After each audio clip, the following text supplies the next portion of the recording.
Segala puji bagi Allah, Rabb semesta alam. Solawat dan salam kepada Nabi kita Muhammad, keluarga, para sahabat dan orang-orang yang meniti jalan mereka hingga akhir zaman. Ahlus Sunnah mengimani tentang turunnya Nabi Isa alaihi salam di akhir zaman. Sifat-sifat Nabi Isa alaihi salam yang tercantum di berbagai riwayat adalah beliau seorang laki-laki, berperawakan tidak tinggi juga tidak pendek, kulitnya kemerah-merahan, rambutnya keriting, berdada bidang, rambutnya meneteskan air seolah-olah beliau baru keluar dari kamar mandi, beliau membiarkan rambutnya terurai memenuhi kedua pundaknya. Ketika orang-orang Yahudi berusaha membuat makar untuk membunuh Nabi Isa alaihi salam, Allah subhanahu wa ta'ala menyelamatkan beliau dengan mengangkat beliau ke atas kepada Allah ta'ala. Turunnya beliau alaihi salam ke bumi, Allah jadikan sebagai salah satu tanda besar dekatnya hari kiamat. Allah berfirman dalam surat As-Suhuf ayat 61 yang artinya, dan sesungguhnya itu adalah tanda dekatnya hari kiamat. Berkata Abdullah ibnu Abbas radhiyallahu anhuma, maksud dari hal itu adalah turunnya Nabi Isa alaihi salam. Diriwayatkan oleh At-Tabari dalam tafsirnya, beliau turun di saat kaum muslimin sedang di masa genting menghadapi dahsyatnya fitnah Dajjal. Turun di waktu subuh dan sholat di belakang Imam Mahdi, imam kaum muslimin saat itu.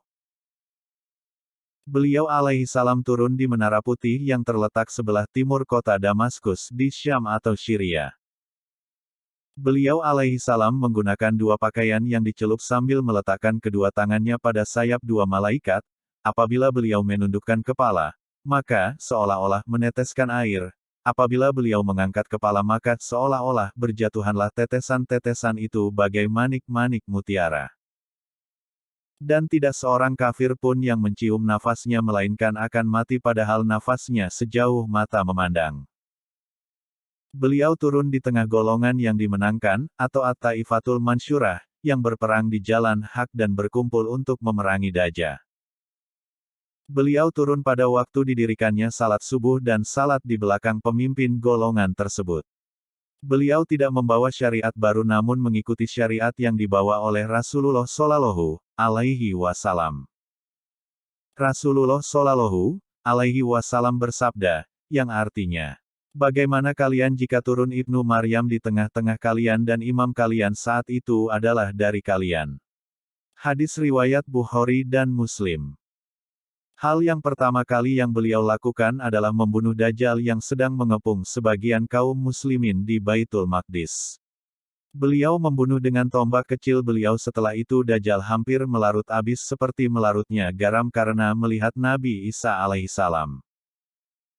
Kemudian umat Islam pun memerangi orang-orang yang bersama Dajjal, di antaranya adalah orang-orang Yahudi, sampai batu dan juga pohon-pohonan membantu umat Islam memerangi orang-orang Yahudi. Setiap ada orang Yahudi yang berusaha untuk bersembunyi di belakang batu atau pohon maka berkatalah batu atau pohon tersebut, wahai Muslim, ini Yahudi bersembunyi di belakangku, maka bunuhlah dia.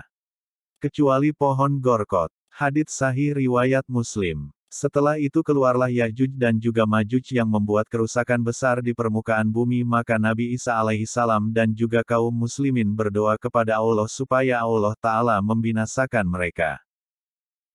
Demikian. Semoga Allah melimpahkan taufiknya dan menunjuki kita kepada jalan yang lurus. Solawat serta salam semoga tetap tercurah kepada Nabi Muhammad Shallallahu alaihi wasallam, kepada keluarga dan para sahabatnya.